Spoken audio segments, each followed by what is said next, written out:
Lüksümüzü davamlaştırmıyoruz hürmetli vatandaş. Bugün Çislağ 2019 yıl 6. ayının 22. günü Attiki Şembe. Endiki mavzumunda.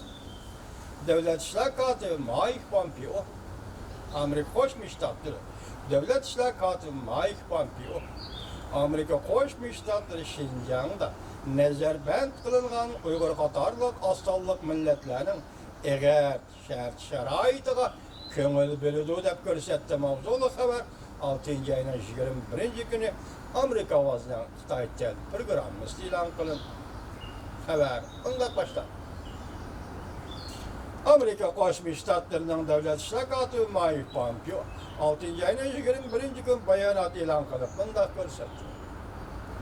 Jungo Şinjan'da 1 milyondan artıq Uyghur ve başka asıllık milletlerine, Müstemlik Uyguristan'da 1 milyondan artıq Uyghur ve başka asıllık milletlerine nazarband kılgan yığıveliş lagerinin eğer şart şaraitlerine Amerika Qo'shma Shtatlari diqqat qiladi ve ko'ngil bo'ladi. 6 ayning 21 kuni Xalqaro Emgak Tashkiloti qurilganligining 100 yilligini xotirlash kuni. Amerika Qo'shma Shtatlarining Davlat ishlar kotibi Mike Pompeo bu tashkilotning 100 yilligini xotirlash munosabati bilan e'lon qilgan bayonotida Jungo degan ismni alohida tilga oldi. O mundaq dedi, biz Jungoning Şinjan rayonida, ya'ni Müstemlik Uyg'uristonda eg'ir vaziyatga diqqat qilyapmiz. Bu yerda 2017 yil 4 oydan boshlab 1 milyon Uyg'ur ve başka asıllık Qozog'istonliklar, Qirg'izistonliklar ve başka musulmonlarni nazarband qildi. Nurg'un kishilar majburiy emgak esilindi ve başka bir şekilde odamgarchilik qilib din chiqqan muomalaga uchradi. Jungoda o'quvchilar, mustaqil emgakchilar ve faoliyatchilar adillikni talab qiladigan bexatarlik xizmatchilarining shart-sharoitlari borgan sari tahdidga uchramoqda. Bunun ichida 50 nafar ishchi va o'quvchi shundoq tahdidga uchradi.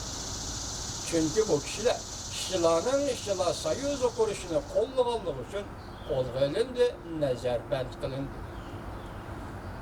Davlat ishlar kotibi Mike Pompeo bunday dedi: her qanday uzun muddatli tinchlik shaxsning huquqini qo'llash asosi ustiga quriladi.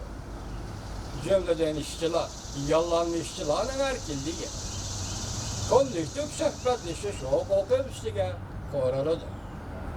O mundaq dedi: 1919 yili, ya'ni 20 asrning 1919 yili Amerika Qo'shma Shtatlari birinchi navbatlik xalqaro emgakchilar qurultayiga riyosatchilik qilishga muyassar bo'lgan edi. Yana bir xabar hurmatli vatandosh, jiddiy bir paytlarda Amerika Qo'shma Shtatlarining yana 5 yurishlik jungo shirkatlarini qora tizimlikka kirgizganligi kishini chunqur o'ylantirdi. Mavzuli xabar 6 ayning 21 kuni Chawbo to'g'ri e'lon qilindi. Xabar bunday boshlandi. Amerika Qo'shma Shtatlari Savdo ministrligining bir parcha hujjatiga asoslanganda Jungoning 4 yurishlik shirkati va bir tadqiqot ordi eksport qilishni cheklaydigan qora tizimlikka kirgizildi. Savdo ministrligi bunday ko'rsatdi: bu shirkatlar harbiy ishlarda ishlatiladigan dərəcədən təşkili hesaplaş maşinəsiga çetişlik bo'lib, bu şirkətlərin savdo fəaliyyətləri Amerika dövlət bexatarligi və diplomatiya siyasət mənfəətlərinə xilaflıq qilib, zo'r xatar paydo qildi. Eksport qilish cheklangan. Keyin bu shirkatlar Amerika hukumatining tasdiqlashini qo'lga keltirmay turib, Amerikada ishlangan barcha uskunalarni setib elishi cheklanadi. Amerika Qo'shma Shtatlari Savdo ministrligi